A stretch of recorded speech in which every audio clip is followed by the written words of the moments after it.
Article from trueorfalsepope.com. SSPX priest Father Gleize persists in his error and deception. A reply to the Society's latest article, Future Consecrations, an Approaching Deadline, by Mr. John Salza, OP, April 2025. In the wake of the many podcasts I did in 2022, which explained why the SSPX's 1988 consecrations were schismatic, as Pope John Paul II declared, the Society attempted damage control by publishing an article by Father Jean-Michel Gleize called "We Owe to Pius XII Important Clarifications on the Nature of the Episcopate," September 22, 2022. In the article, which attempted to defend the consecrations, Father Gleize made the devastating admission that usurping a divine right which belongs to the Pope alone is a schismatic act.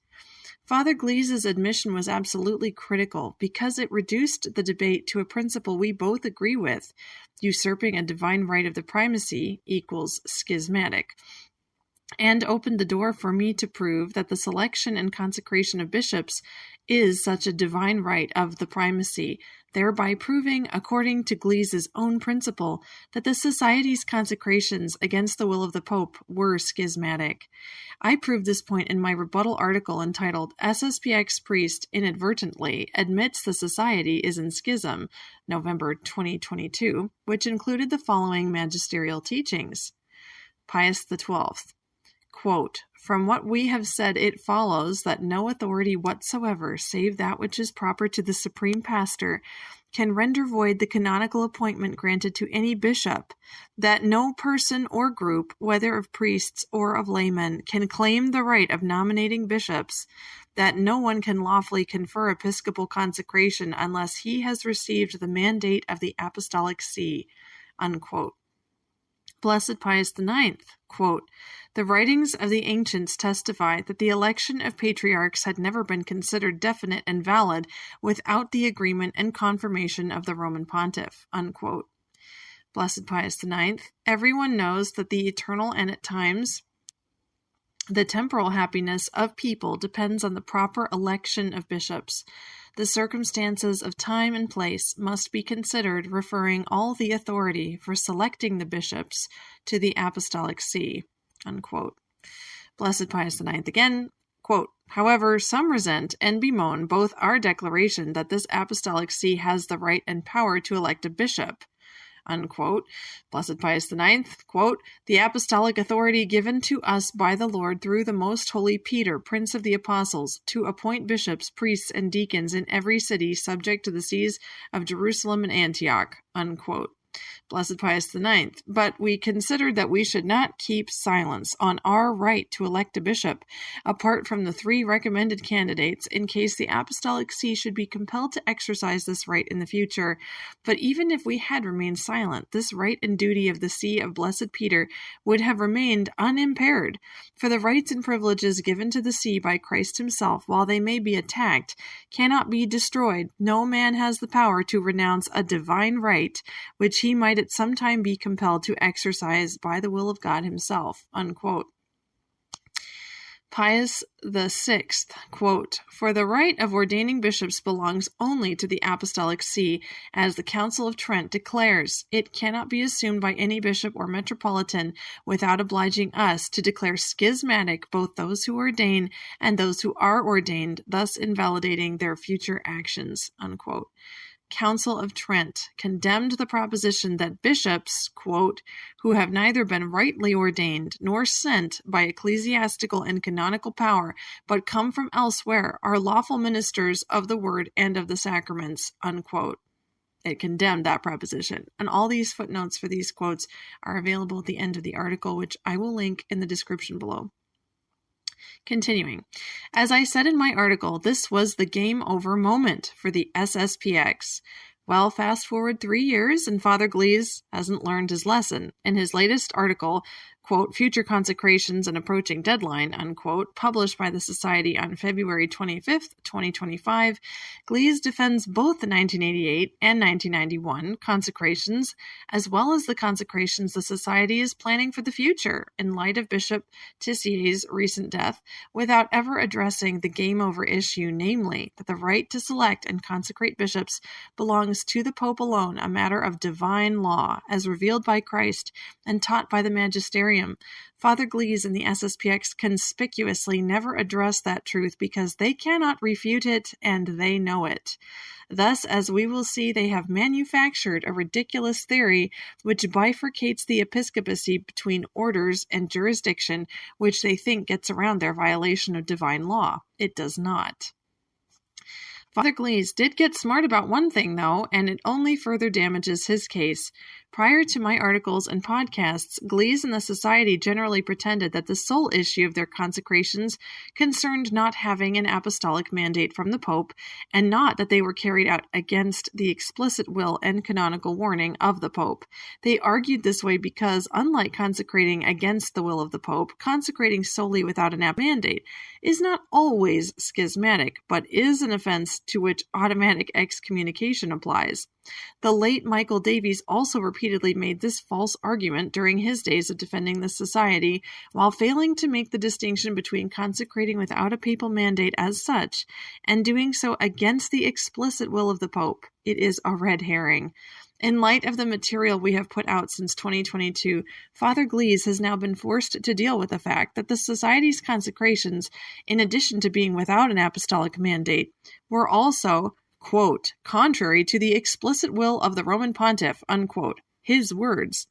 Thus, he incorporates this admission into his latest analysis. While this fact is obvious, it is also a most damaging admission, since if an act which is contrary to the Pope's will usurps a right that belongs to the Pope alone, then that act is necessarily schismatic, according to Father Gleize's own admissions. This truth applied in 1988, and it will apply again if the Society carries out more consecrations against the will of the Supreme Pontiff. Father Gleize tees up his latest article by claiming that, quote, any potential episcopal consecrations in the future, even if carried out against the explicit will of the Supreme Pontiff, will be A, possible, B, necessary, and C, without serious detriment, unquote. Let us now address Father Gleize's 3 points. False proposition number 1. What is possible?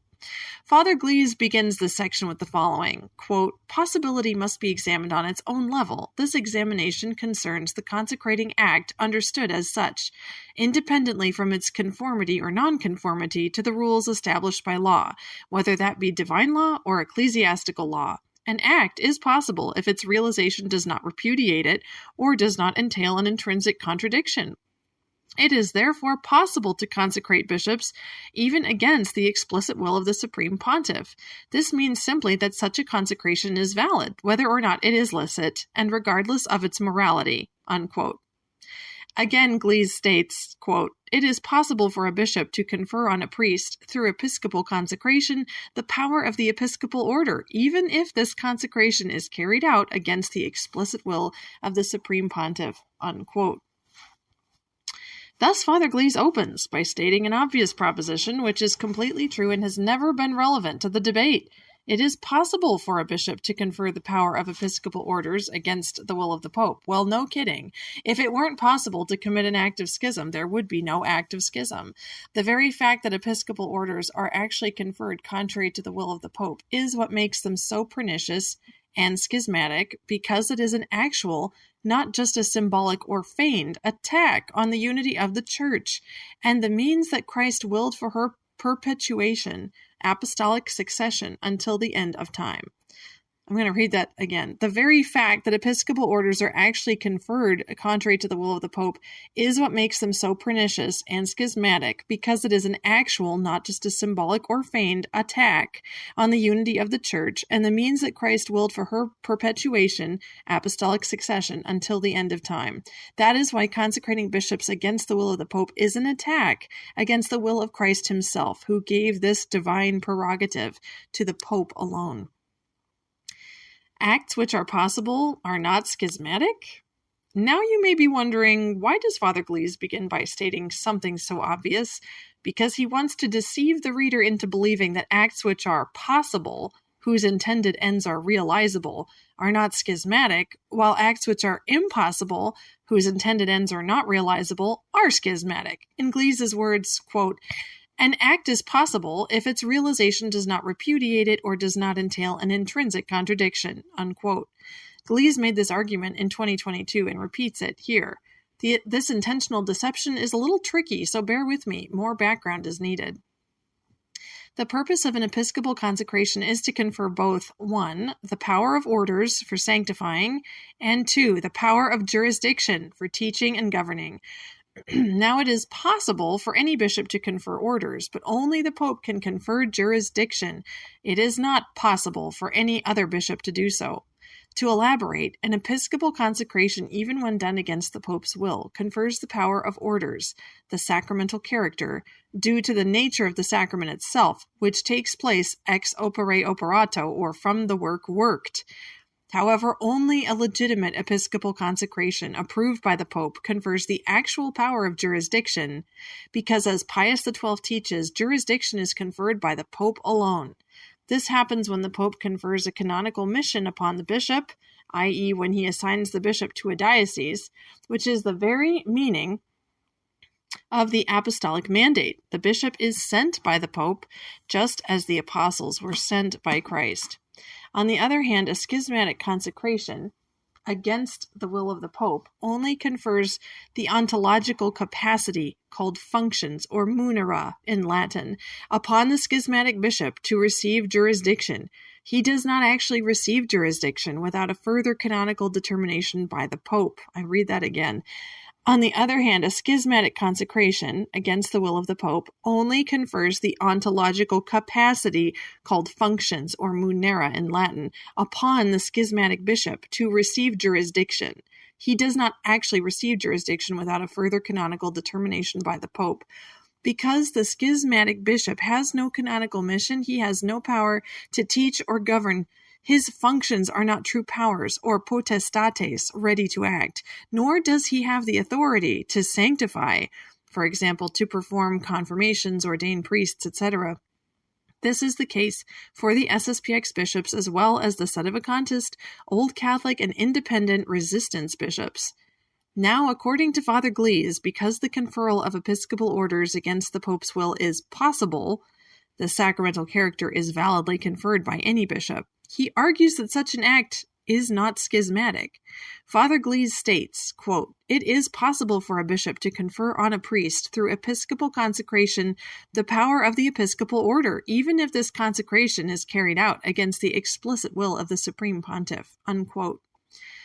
Note well that Gleize is actually arguing that if the sacrament is valid, then the act, 1, satisfies divine law, and 2, is not schismatic, without actual regard to the divine law itself, namely how Jesus Christ wills the sacrament to be conferred, and the divine rights he conferred upon the papacy to fulfill his will. Gleize makes this crystal clear when he says, quote, "In this case, divine law requires no more and no less than the conditions necessary for the validity of the consecration, which are the valid ordination of the consecrating prelate and the respect for the substance of the rite of consecration," unquote. Of course, Gleize's formula is utterly absurd, for it would mean that all validly celebrated consecrations, including the episcopal consecrations of the Old Catholics who were declared excommunicated by Pius IX, as well as the excommunicated resistance and sedevacantist bishops of our day, would not be schismatic or violate divine law. Father Gleize then reasons that because the conferral of jurisdiction against the Pope's will is impossible, jurisdiction comes from the Pope alone, any attempt to do so is necessarily schismatic. Father Gleize affirms the same by stating, quote, "On the other hand, it is impossible for a bishop to confer on anyone the episcopal power of jurisdiction if this communication were considered contrary to the Pope's will, because it is precisely an act of the Pope's will that is fundamentally necessary," unquote. Gleize then concludes the section, quote, Denying this distinction amounts to asserting that the episcopal power of jurisdiction is also communicated through a right producing its effect itself, ex opere operato. The simultaneous communication of both powers would therefore be valid, but if accomplished against the explicit will of the Supreme Pontiff, it would necessarily be schismatic." Unquote. What Father Gleize is arguing, which is a repeat of his 2022 article, is that an episcopal consecration against the explicit will of the Supreme Pontiff is not schismatic if the consecrator only intends to confer the power of orders, but not jurisdiction. Again, because any bishop can confer orders, but only the Pope can confer jurisdiction.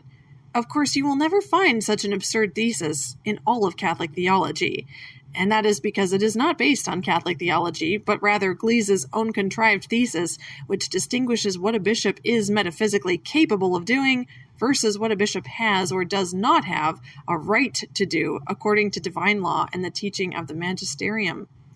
Father Gleize fails to recognize that selecting and consecrating a bishop, communicating the power of orders, against the will of the Pope is also a schismatic act, because the Pope alone has the right to select who will join the College of Bishops, of which he is the head, which is a matter of divine law by virtue of the primacy. Never does one become a member of the College of Bishops against the will of the head of the College of Bishops. In Gleize's own words, the determination of bishops is precisely an act of the Pope's will that is fundamentally necessary. Thus, the Council of Trent says that bishops must be assumed by authority of the Roman pontiff, which again means they must be received by the Pope. The superior always receives the inferior, and that only happens when the Pope approves their selection for the College of Bishops. It makes no difference that it is metaphysically possible for a bishop other than the Pope to confer orders. He has no right to do so against the will of the Pope.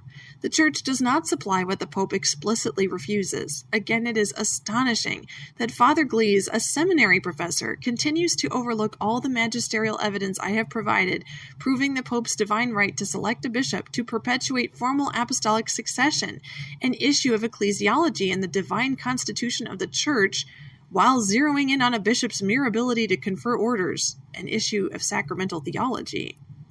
We must say it again, that the determination of who will join the College of Bishops, which is the exclusive right of the Pope and which he does either explicitly or at least tacitly, necessarily precedes the conferral of the power of orders, which is then done by either the Pope or another bishop with the Pope's consent.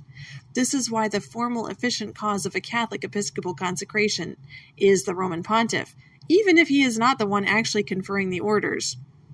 The consecrating bishop is only the material efficient cause. This is because the selection of the bishop and corresponding episcopal consecration belong by divine right to the Pope alone. So the Pope is the formal efficient cause of a Catholic episcopal consecration, if he approves it.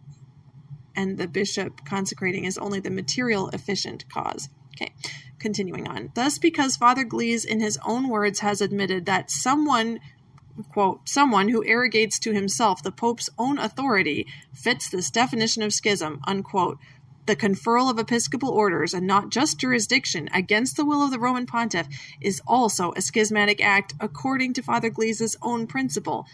That means the 1988 and 1991 consecrations performed by the Society were schismatic, and any future episcopal consecration against the will of the Pope will likewise be schismatic. Of course, schism is the refusal of submission to the Roman pontiff or communion with those subject to him, see Canon 751. Such refusals of submission or communion are always possible, since it is within a person's power of the will, which is why schism is a sin against charity. Moreover, the SSPX bishops have refused to place their illicit power of orders under the jurisdiction of the Pope, and hence their episcopal acts in the realm of sanctifying are just as schismatic as their acts of teaching and governing. Father Gleize's first argument is bogus. False proposition number 2. What is necessary? After Father Gleize explains why doing what is possible, here consecrating a bishop against the explicit will of the Pope, is not schismatic, he then attempts to tell us why doing this possible act is also necessary. You've heard the tired arguments before. The SSPX can do as they please due to their assertion of necessity, crisis, survival, and the salvation of souls. However, if you even superficially read the magisterial quotes at the beginning of this article, you will immediately sense a problem. How can it ever be necessary to violate divine law and the will of Christ? The answer, of course, is obvious. It can't. Because the right to nominate, select, consecrate, and send bishops belongs to the Supreme Pontiff alone as a matter of the divine law of Jesus Christ, there can never be a necessity which would justify usurping this divine right. See Blessed Pius IX. After all, the divine law of Christ foresees all things, including a crisis in the Church. If it didn't, then Christ would have failed in his promises by conferring an exclusive right upon the Pope to name and send bishops that would be insufficient to survive a crisis. Indeed, when the Church was overwhelmed by the Arian crisis of the 4th century, the true Catholic bishops did not take matters in their own hands and consecrate non-Arian priests against the will of the Pope in order to form a parallel hierarchy like the Arian bishops and Lefebvre did. The Catholic bishops fought the fight inside the Church, and Providence brought the crisis to an end. Divine law versus ecclesiastical law. And here is where Gleize runs into another wall by claiming that the Pope's right to select bishops is merely ecclesiastical, or human, law. Never mind that Blessed Pius IX and the entire Catholic tradition teaches that, quote, the apostolic authority given to us by the Lord through the Most Holy Peter, Prince of the Apostles, to appoint bishops, and for the rights and privileges given to the see by Christ himself, while they may be attacked, cannot be destroyed. No man has the power to renounce a divine right, unquote. Father Gleize and the SSPX are quick to praise Blessed Pius IX for his syllabus of errors, but they commit the most grievous error against his teaching by attacking and usurping the divine rights of the Pope. Father Gleize exposes his error when he points out that the conferral of orders can happen against the will of the Pope due to the, quote, divine positive law, unquote, by the principle ex opere operato, while failing to recognize that the selection and juridical determination of a bishop is also a matter of divine positive law, divine rights belonging to the Pope. He says, quote, this, the realization of the sacrament, is regardless of the decisions of ecclesiastical law, which considers such a celebration illicit, unquote.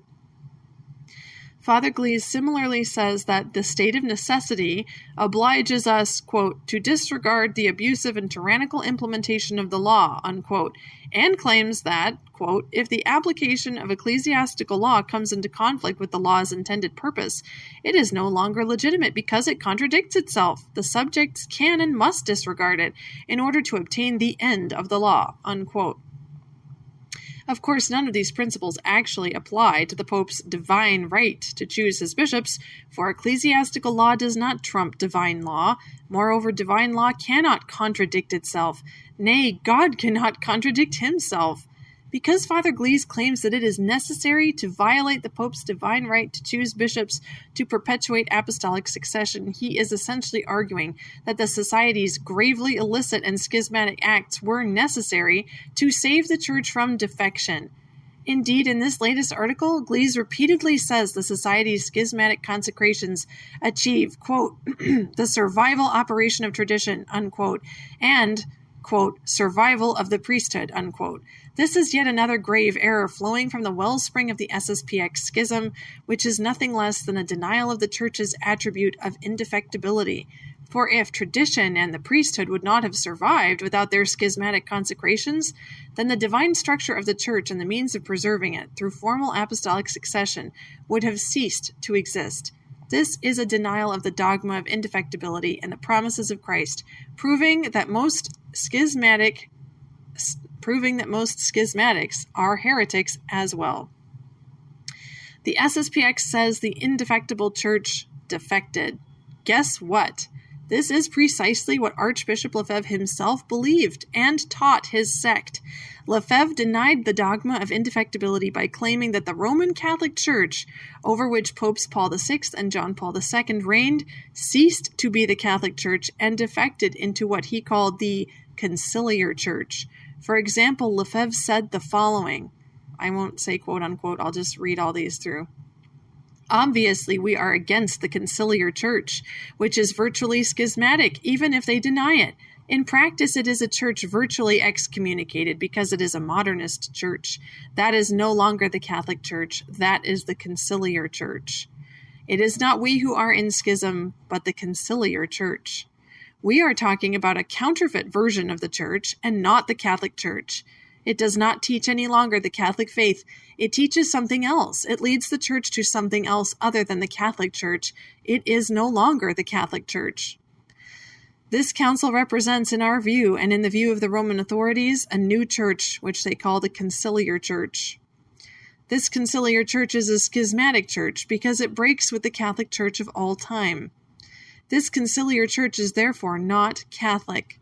It is therefore a strict duty for every priest wanting to remain Catholic to separate himself from this conciliar church. Rome has lost the faith, my dear friends. Rome is in apostasy. These are not words in the air. It is the truth. Rome is in apostasy. They have left the church. This is sure, sure, sure. It is a schismatic council. The church which affirms such errors is both schismatic and heretical. This conciliar church is therefore not Catholic. See footnotes for the specific references for all of those quotes. Wow. Continuing on. And if it couldn't get any more heretical, Father Gleize actually claims that, quote, future consecrations themselves will benefit everyone by providing God's holy church with the means of its indefectibility, unquote.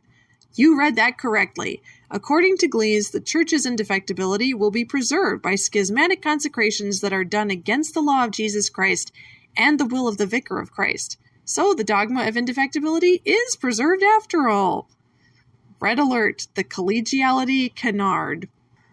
Addressing all the reasons why Father Gleize says it is necessary to do another round of schismatic consecrations is beyond the scope of this article.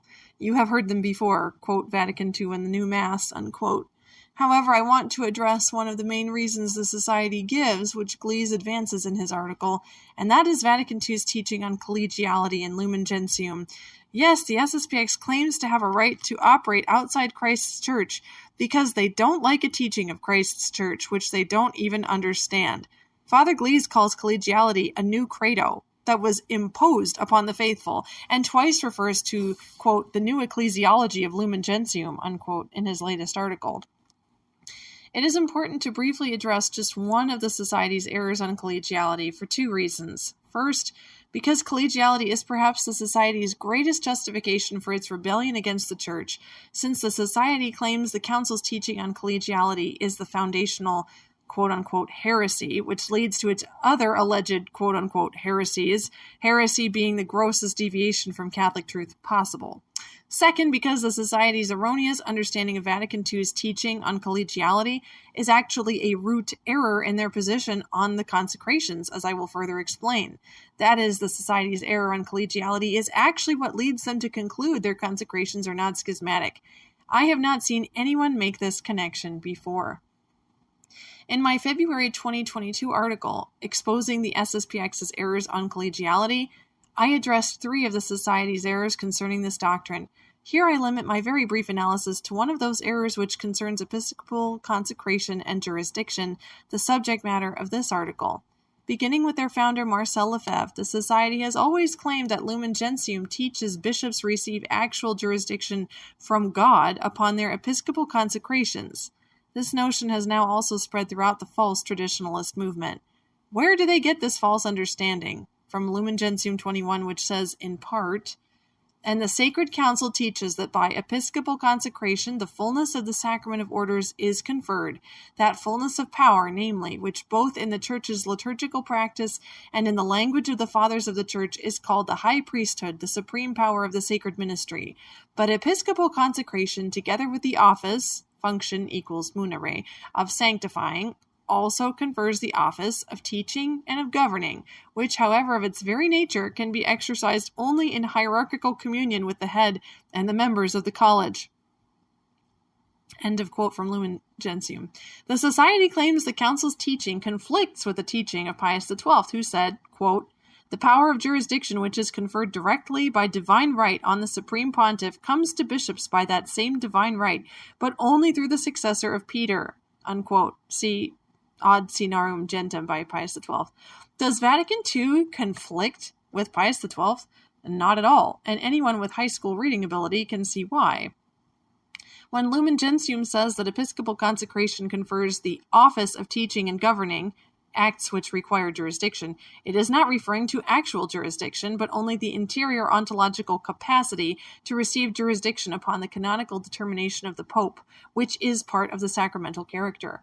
This is why Lumen Gentium does not use the word jurisdiction, jurisdictio, or even power, potestates, but rather function, munere, when it describes what is conferred. The Society has absolutely no excuse for interpreting function as actual jurisdiction, because Pope Paul VI, in his Nota Previa, clearly explains the difference between functions, munera, and jurisdiction, which actually preempts the Society's false interpretation.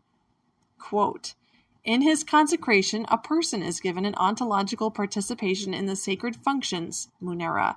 This is absolutely clear from tradition, liturgical tradition included. The word functions, munera, is used deliberately instead of the word powers, potestates, because the latter word could be understood as a power fully ready to act.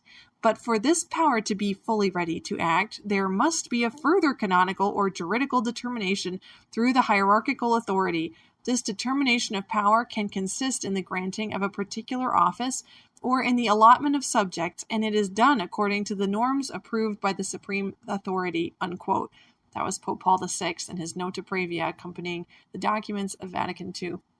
As we can see, the SSPX has failed to understand that the function, munere, conferred in episcopal consecration is merely the ontological capacity the bishop receives at consecration, making him capable of receiving the fullness of episcopal jurisdiction, not that he actually receives jurisdiction from God at his consecration, as Lefebvre, Gleize, and the rest of the Society claim. Completely consistent with the teaching of Pius XII, Lumen Gentium says the bishop receives jurisdiction, the function becomes a power ready to act, upon, quote, canonical or juridical determination, unquote, according to the norms approved by the supreme authority, the Roman Pontiff. Those were words directly from the document. Clearly, Father Gleize and the Society disregard the Pope's official explanation and insist on interpreting munera to mean actual jurisdiction, which is what Pius XII is addressing in Ad Sinarum Gentem, and not the mere ontological function to receive jurisdiction, which is what Lumen Gentium is addressing. But for those who have a basic reading level and can comprehend the Church's distinction between function and power, which is easily comprehended by reading the Nota, they find no contradiction between Lumen Gentium's use of munera, the functions to receive jurisdiction, and Pius XII's use of jurisdictionis autem potestas, the power of jurisdiction itself. That is because no contradiction exists. Yet the Society of St. Pius X calls the Church's teaching heretical, and even the most foundational heresy, quote-unquote, that gives rise to the rest of the heresies and errors of the post-Vatican II period. As Pius IX taught, quote, every schism fabricates a heresy to justify withdrawal from the Church, unquote. Perhaps now one can see the connection between the Society's erroneous interpretation of Lumen Gentium and its erroneous defense of its schismatic consecrations. But let's have Father Gleize explain it to us. Quote, in their view, moreover, and in accordance with the new ecclesiology of Lumen Gentium, the episcopal consecration communicates both the powers of order and jurisdiction, which is why any episcopal consecration carried out against the explicit will of the Pope would be illicit and schismatic, unquote. Aha, there you have it. The SSPX opposes those who point out their consecrations are schismatic on the ground that we have embraced the heretical ecclesiology of Lumen Gentium, which again allegedly teaches that episcopal consecration confers actual jurisdiction, which is contrary to the teaching of Pius XII. I'm going to read that again. The SSPX opposes those who point out their consecrations are schismatic on the ground that we have embraced the, quote, heretical ecclesiology of Lumen Gentium, unquote, which is contrary to the teaching of Pius XII. The SSPX then claims that because their consecrations do not presume to confer jurisdiction, like Lumen Gentium teaches, their consecrations cannot be schismatic. In Father Gleize's own words, quote, "To confer against the will of the Pope jurisdictional authority over a part of the Church to a bishop is equivalent to a schismatic act," unquote. And again, quote, "This accusation of schism is directed by a belief that the communication of the power of jurisdiction is intrinsically linked in one way or another to that of the power of order," unquote. Both Father Gleize's reasoning and theology are totally erroneous. Why? As we have already seen, the SSPX's interpretation of Lumen Gentium is completely false. It does not teach that actual jurisdiction is conferred in an episcopal consecration. The conferral of episcopal orders against the will of the Pope is also schismatic without regard to jurisdiction, because selecting and consecrating bishops is a divine right of the Pope alone. Pius XII also teaches that, quote, "No one can lawfully confer episcopal consecration unless he has received the mandate of the Apostolic See," unquote. Father Gleize's second proposition is bogus. False proposition number 3, without serious detriment. Father Gleize opens this last section by claiming that because any future consecrations against the will of the Pope will be, quote-unquote, necessary, they can be carried out, quote, "without serious detriment," unquote, for the common good of the Church. He then makes a statement that, brace yourself, you will never find in any teaching of the magisterium except as a condemned proposition. Quote, Father Gleize, "The canonical licitness and the moral legitimacy of the episcopal consecrations carried out against the explicit will of the Pope are derived from the very definition of the Church, taken in the full exigency of its common good, which is identified with the salvation of souls," unquote. Father Gleize not only denies the dogma of indefectibility, but here also the dogma, no salvation outside the Church, for schismatic consecrations against the explicit will of the Pope always takes place outside the Catholic Church and hence cannot be for the salvation of souls. Father Gleize and the Society's errors are born not only from their failure to understand the divine positive law of episcopal consecration, but also the very nature of the episcopate. Says Gleize, quote, "The episcopal consecration, as we have understood it above, as the ritual communication of the episcopal power of order alone, is not, when carried out against the explicit will of the Pope, an intrinsically morally evil and illicit act," unquote. And again, quote, "This is the case because the act of episcopal consecration in itself communicates only the power of order, not the power of jurisdiction, which only the Pope can grant due to a properly divine right," unquote. Father Gleize's error, which bifurcates the power of orders from the power of jurisdiction, comes directly from his hero, Marcel Lefebvre, and reveals a seriously erroneous understanding of the nature of the episcopate itself, which is also reflected in the Society's grave errors on Vatican II's teaching on collegiality. St. Thomas teaches that while the simple priest is primarily ordered to sanctification, confecting the physical body of Christ, a bishop is ordered to governance, the mystical body of Christ. As the Council of Trent affirmed, the bishops have been, quote, "placed by the Holy Ghost to rule the Church of God," unquote. Thus, the Church teaches that a Catholic bishop is first and foremost ordered to ecclesiastical governance, to rule his flock, for which jurisdiction is required. Episcopal consecration gives him supplementary powers through the sacramental character to perfect his mission, including the fullness of the priesthood, but he is ordered primarily to govern through jurisdiction. An anticipated episcopal consecration for a bishop selected by the Pope necessarily includes the related canonical mission and jurisdiction, again determined by the Pope, along with the power of orders. The SSPX has attempted to bifurcate two powers that are necessarily interdependent and ordered to each other. Indeed, episcopal jurisdiction is the authority required to carry out the divine mission of the Church.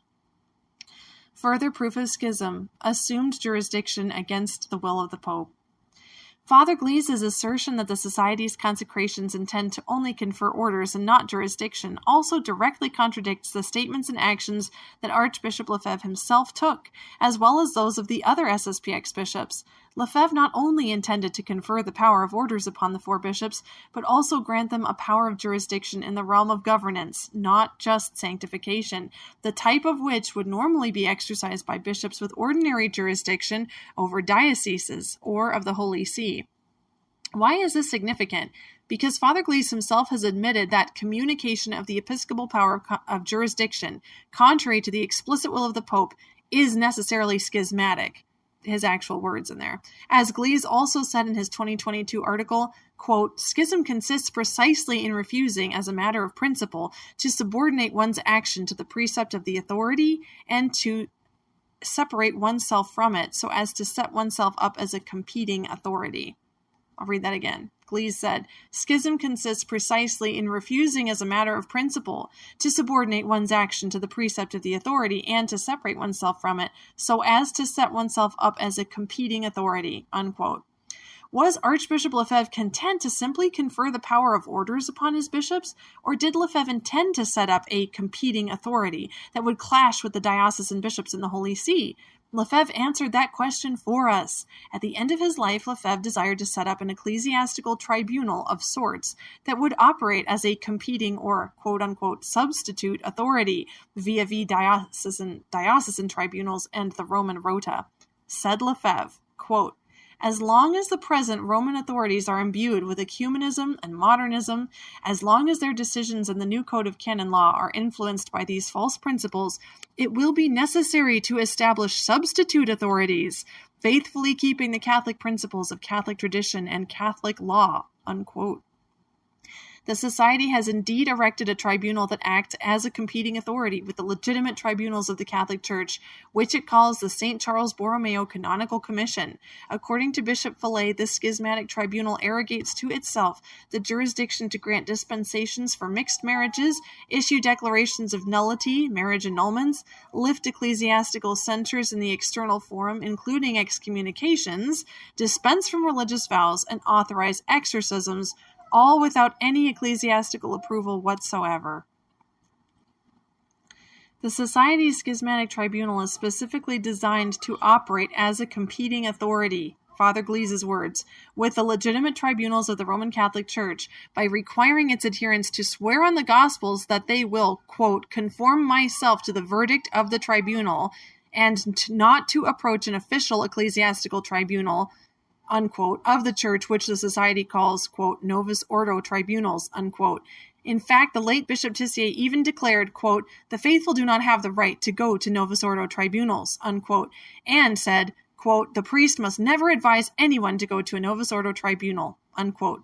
A clearer case of, quote, "setting oneself up as a competing authority," unquote, again, Gleize's words, against legitimate authority can hardly be imagined. Hence, notwithstanding Gleize's claims to the contrary, Lefebvre did intend to communicate the power of jurisdiction to his bishops and priests by erecting a competing tribunal to judge matters that can only be rightly judged by official ecclesiastical tribunals.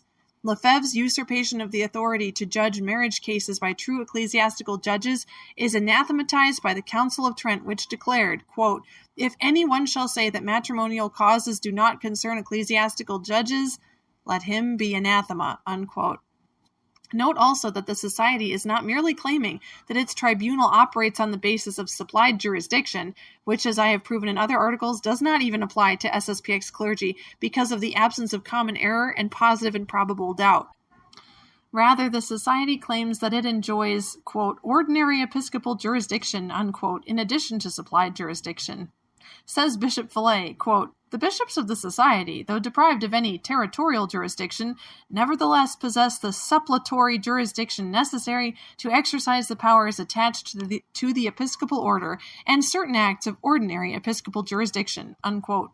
Notice that Bishop Fillet distinguishes between suppletory jurisdiction, by which he presumably means supplied jurisdiction, and ordinary episcopal jurisdiction, which would be jurisdiction granted by the Pope in connection with a canonical appointment to an office, even though the Society bishops hold no office in the Church to which ordinary episcopal jurisdiction would attach. Hence, Father Gleize's superior, Bishop Fillet, claims to have the very jurisdiction that Gleize says would make Fillet and the Society schismatics. In fact, Bishop Fillet further clarified that Archbishop Lefebvre considered himself to possess a jurisdiction, quote, "permitting him in the interest of the faithful to grant his priests similar faculties," unquote. Faculties? From whom? Fillet also refers to their, quote, "added powers and faculties relating to marriage certificates," dispensations from vows, and the lifting of censures, along with useful precisions regarding cases where there is a danger of death and cases of emergency, unquote. Fillet further says, quote, the faculties granted to priests are not only for priests who are members of the society, but for all priests who reside for a prolonged period of time in our houses, unquote. Thus, according to Fillet, faculties of jurisdiction are somehow granted even to non-SSPX priests. Again, by whom? If they hang out with SSPX priests long enough. Indeed, because supplied jurisdiction is not a faculty that is granted to priests by a bishop, Fillet is referring to an ordinary episcopal jurisdiction, his words, that could only come from the Pope, and hence is necessarily schismatic, in the words of Father Gleize. Bishop Tissier further explained that the Society's jurisdiction is a true jurisdiction, quote unquote, because, quote, we have the power and the duty of handing down true verdicts, which have potestatem ligandi vet solvendi, the power of binding and loosing. Our verdicts therefore have an obligatory character, unquote. And if it couldn't get any clearer, Tissier exclaimed, quote, it is true that our verdicts of the third instance replace the verdicts of the Roman Rota, which acts in the Pope's name as a tribunal of the third instance, unquote. You read that correctly.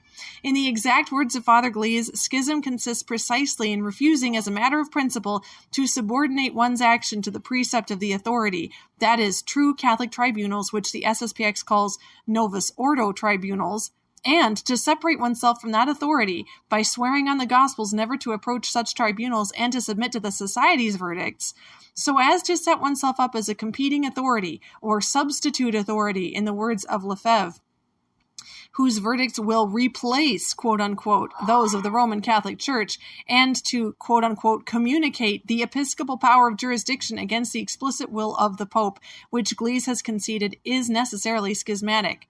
Indeed, schism consists precisely in the Society's erection of a canonical tribunal, which assumes a power of jurisdiction that the Pope alone can confer, as Gleize himself states, quote, someone who arrogates to himself the Pope's own authority in order to communicate a power of jurisdiction of which he is not the source fits this definition of schism, unquote. In summary, Father Gleize has already admitted that the usurpation of a power which belongs to the Pope alone is necessarily schismatic. He has now also conceded that those who presume to confer and accept episcopal jurisdiction against the will of the Pope are, quote, necessarily schismatics, unquote, which his own superiors have confirmed is the case. Father Gleize's third proposition is also bogus. Again, it is game over for the Society of St. Pius X. Closing remarks. As can be expected, Father Gleize closes his article by once again appealing to the nebulous state of necessity argument and that which the SSPX alleges brought this state about. For example, the Council and the new Mass. However, Father Gleize also admits that no state of necessity or crisis or state of emergency exonerates an act from schism when the act is a usurpation of a right or power which belongs to the Pope alone. Says Gleize, quote, to communicate somehow the power of jurisdiction in the Church, contrary to the will of the Pope, contradicts a principle of divine right and is therefore a theological impossibility. No exceptional situation, no extraordinary circumstance could ever legitimize, much less make possible, the communication of the power of jurisdiction against the Pope's will, unquote. Because the selection and consecration of bishops is also a divine right of the Pope, and because the SSPX has assumed an ordinary episcopal jurisdiction against the will of the Pope, no doubt means that the SSPX is in schism, according to Father Gleize's own admissions.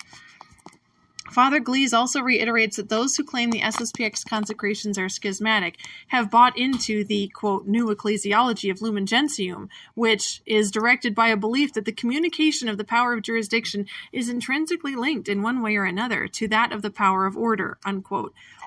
For Gleize, such people have been, quote, won over by false principles, unquote, which in reality means the divine law and the teaching of the Church, and have thus, quote, capitulated before the false idea of the intrinsically evil and schismatic nature of an episcopal consecration carried out against the explicit will of the Pope, unquote. Evidently, pre-Vatican II popes like Pius VI, Pius IX, Pius XII, among others, have also capitulated to this false idea. Indeed, all notorious schismatics have followed this playbook throughout history by creating a heresy to justify their schism, and they often end with the most egregious form of schism, which is the usurpation of the primacy through illicit episcopal consecrations, Lucifer of Cagliari's consecration of Paulinus and the many consecrations of Donatist bishops, for example, Majorinus, Donatus, Crispinus, during the Arian crisis are some of the earliest examples, and the schismatic consecrations of the Old Catholics, the SSPX, the Resistants, and the Sedevacantists are the more recent examples. The buzzer has already sounded on the SSPX. They have conceded that usurping a divine right that belongs to the Pope alone is schismatic. They have conceded that conferring or assuming jurisdiction against the will of the Pope is schismatic, and they have conceded that they themselves have assumed a type of ordinary episcopal jurisdiction to carry out their counter mission against the Pope and the princes of the Church, which is necessarily schismatic. It is time for the leadership of the SSPX to admit and renounce its errors and stop deceiving its adherents, which is leading them to perdition. We have been corresponding with SSPX priests behind the scenes, and they have no reasonable answers to our arguments. Let us pray for their return to the Church post haste. End of article.